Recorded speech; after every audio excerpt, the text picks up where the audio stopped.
I'm Johnny Buchanan, and in this video we're going to explore the concept of detune. Now, what I want you to imagine for a moment is that you are in a concert hall listening to two performers playing exactly the same piece of music. Two separate individuals, two separate instruments, and whilst they're trying to play exactly the same notes, the same pitch, of course, there is going to be subtle variation. So what we get when we get two performers playing the same notes is we get a slightly wider pitch footprint of any given note than just one instrument playing it. In other words, if we ask two players to play an A or a B or a D sharp, what we're actually going to find is that when they both play that note, we get a bit more than D sharp. We get a little sort of sharp version of it, a slightly flat version of it. We get those two sounds happening together. And as a result, we get this kind of ensemble sound, which is sort of more powerful for the fact that their pitches aren't exactly the same. Now, in synthesis terms, exactly the same principle can be applied to synthesizers.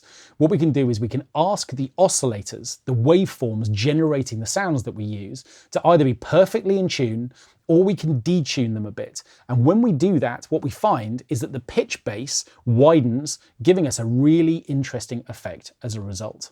Let's listen to the piece that I've prepared here, and at the moment there is no detune being applied to the synth part that's playing this arpeggiator right up at the top of the track.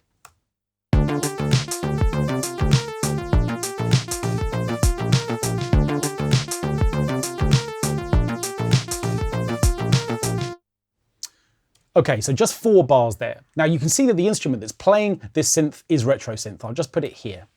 Now, Retro Synth's structure in terms of the way that it generates sounds is that we have two oscillators available, two separate waveforms, and they can either have the same shape or they can be entirely different from one another. They can also be tuned in terms of their sort of semitone footprint away from each other as well. I could have one oscillator, let's say an octave below the first one if I wanted to. But at the moment, I've deliberately chosen the same waveform to play shape 1 and shape 2. And at the moment, what we've got is a blend between those two oscillators being exactly in the middle. And we're not really going to hear that difference because, of course, the first waveform is the same as the second waveform. They're exactly the same.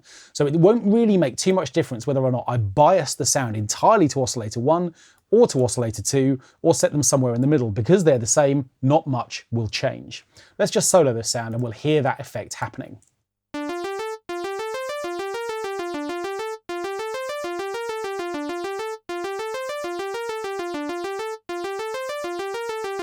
Okay, so no change. So what happens when we start thinking about detuning this sound a little bit? Well, what detune tends to mean is that we don't offset tuning by multiple sort of musical steps. I don't want one part playing a D and the other oscillator playing a C sharp. That will sound absolutely horrible when the two semitones next to each other are playing simultaneously. But what I do want to do is to introduce the idea that one might be slightly sharp or flat of the other.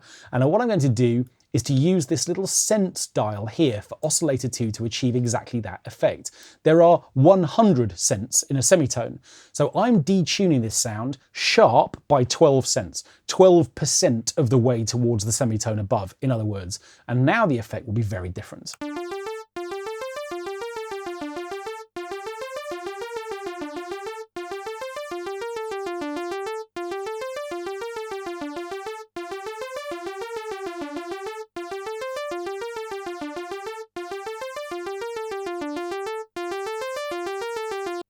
Now what we get with no detune, like we've got now, is this kind of almost slightly innocent, naive, really super in tune effect.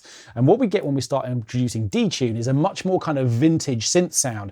It's wider, it's a bit more chorusy, and of course in the context of the mix, it's going to sound fatter and sort of more important. It's going to dominate the sound much more than it does when we don't have any detune at all. So that's one way that we can apply detune, and that's interesting.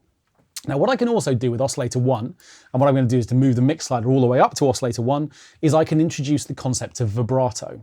Now again, if you're a violinist, you'll know all about vibrato. When we hold a note when we play on the violin, what happens is that we're in a position to move that note so that effectively its pitch shifts from sharp to flat. Singers do the same thing all of the time as well. In fact, lots of instrumentalists will just deliberately move the pitch base of a note sharp and flat, and we call that effect vibrato. And what, of course, that's doing again is to decenter the pitch of a particular note in order to make it wider, a little bit more important than it is when it's not moving. So the way that we introduce vibrato into retro synth is down here. We've got got a vibrato control within the LFOs, the low frequency oscillators of Retro Synth. And what I can do is I can introduce the vibrato effect here. And what I can do is to choose its speed here. I'm choosing to synchronize this to the tempo of my track. So I've selected a 1/16th note, which means that the pitch bass is going to move upwards and downwards in 16th note steps. And what's going to happen when I dial this in is that I have an opportunity to decide how much of that effect I'm going to hear. Now this time, remember, we're not going to hear the detune we heard a moment ago. That was dependent on a relationship between oscillators 1 and 2. Now I've just selected oscillator 1, so the vibrato that we're introducing is just for this first oscillator. Let's have a listen.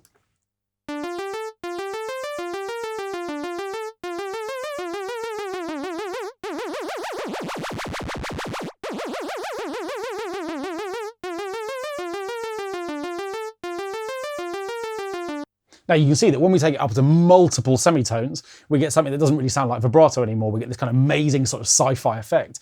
But if we keep the sort of modulation of this parameter below, let's say, a semitone, what we get is this widening of the pitch bass. And if we introduce that idea with oscillator 2 as well, where we've also got our detune, we're going to get a much wider pitch bass than we had before.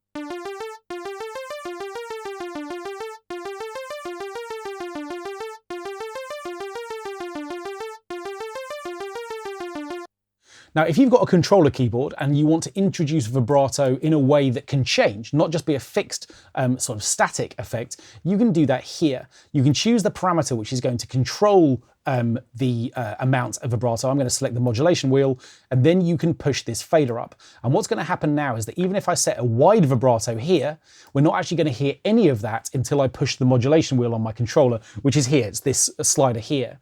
So when I press play, to start with, we'll hear no vibrato at all. And then as I push the modulation wheel up, we should hear that introduced.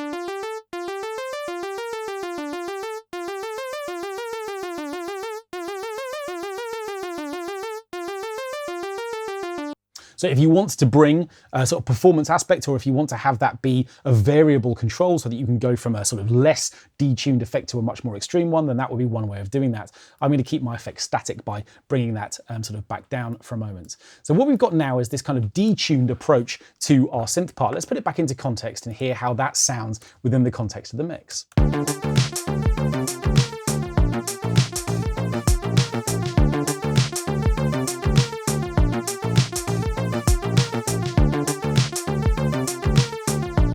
Okay, so that's much more retro sounding. I really like that. What I'm going to do though is to push this idea of detune a little bit further. Let's just come back and solo this one more time. And this time what I'm going to do is to set up an auxiliary effect. And the auxiliary effect that I'm going to add to this sound is tape delay. Now, Logic's tape delay has got a really interesting effect, which is that we can bring in kind of the characteristics of old tape, which include sort of pitch warping. This idea that we've got a kind of flutter effect. What we get with old tape is that we get unpredictability, and the unpredictability manifests itself often in kind of little variations in pitch.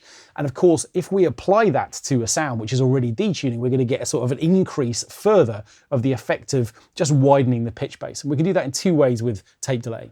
So the first way we can do it is to introduce this idea of modulation. This is literally going to modulate the pitch of this instrument. We can choose the rate of modulation here and the intensity of it here. Let's just solo the tape delay and we should hear that effect if I turn the LFO intensity up quite a lot.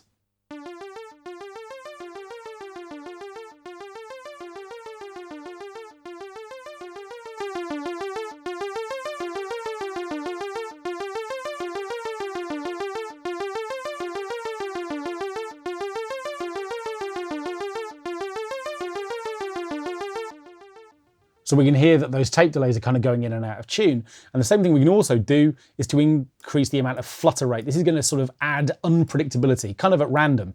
But obviously, the more we increase the flutter intensity, the higher we make this percentage, the more likely it is that we're going to get those little sort of interestingly characteristic sort of tape flutters.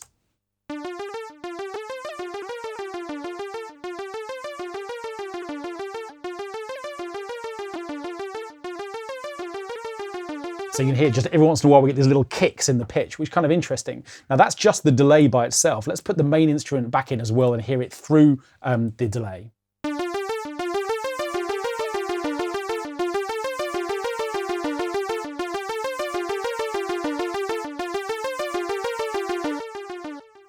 Okay, so I've probably overcooked that a bit. Let's just bring the intensity down a little bit. But what you can see now, compared to where we started, is that the synth has gone from being this quite modest, very pure sounding instrument to something which has just got a whole lot more character to it.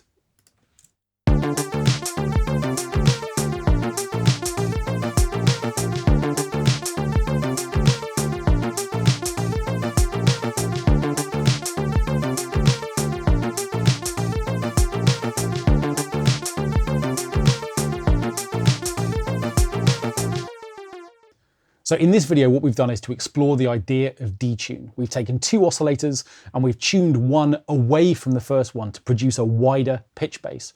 And then what we've done is to recognize that tape delay can provide us with even more pitch detune. By adding unpredictability to a pitch base, we can make a sound kind of seem a little bit more larger than life.